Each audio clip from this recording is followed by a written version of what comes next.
Ministeerri dhimma alaa Itoophiyaa hojiilee torban kana hojjetaman ilaalchisee miidiyaaleef ibsa kenneera.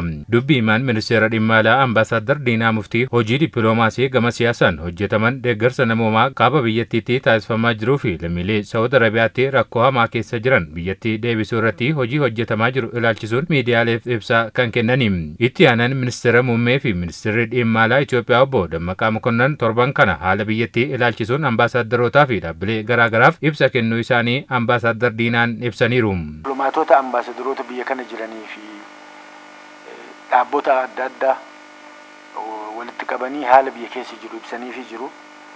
Keessattuu Itoophiyaan nagaa fiduudhaaf wanta isiin godhaa jirtu. Fakkeenyaaf tajaajilli gara Tigraay akka gaariidhaan akka galu haala mijeessuu isii. Nagaa uumuudhaaf immoo warra nageenya akka uumas deddeebi'an hundi wajjin hojjechuudhaan fakkeenyaaf nama akka Obasanjoo fa'aa wajjin jechuudha.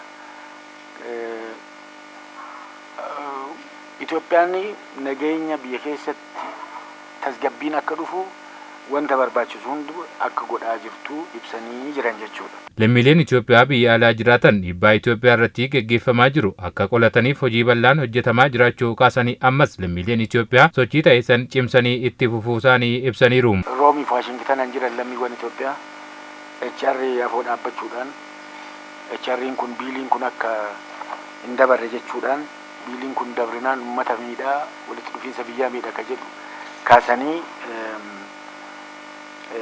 hiriira adda addaa godhuu itti fufanii jiran jechuudha. Gama dinagdeetiinis walitti dhufeenyi Itoophiyaan biyyoota biroo waliin qabdu akka cimuu fi dhimma hidha haaromsaa irratti karaa ambaasaaddarootaan hojii bal'aan hojjetamuusaa Ambaasaadder Diinaan ibsa isaaniin kaasaniiru. Kooriyaa wajjinis mariin godhameera jechuudha.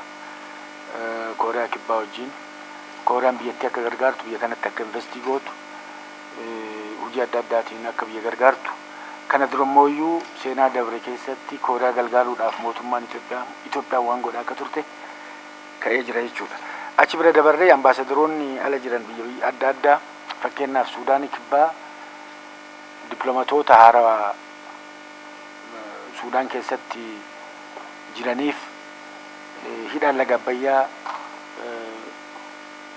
faayidaa inni buusuuf warra gadaanuu akka hidhaan kun hin miine hidhaan kun warra hunda akka fayyadu ibsanii jiran jechuudha. Lammiilee biyya Saawud Arabiyaa magaalaa Riyaadii fi magaalota biroo keessatti haala hammaataa keessa jiran gara biyyaatti deebisuuf xiyyeeffannoon hojjetamaa jiraachuusaa dubbii michi hubachiisaniiru. Lammiiwwan 7,000 ol ta'an ammaan kana biyya galanii jiru.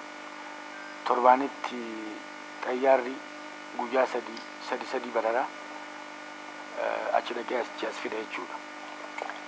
Ammallee lammiiwwan achi keessatti rakkatanii rakkoorra jiran hunda achi baasuudhaaf mootummaan cimee hojii isaa itti fufa jechuudha. Hospitaalota kaaba biyyattii fi naannoo Affaaritti sababa waraanaan barbadaa'an ijaaruufis gareen tokko biyya Israa'el irraa dhufee garasitti bobba'us dubbii himaan ministeera dhimma alaa Ambaasaadder Diinaa Muftii ibsaniiru.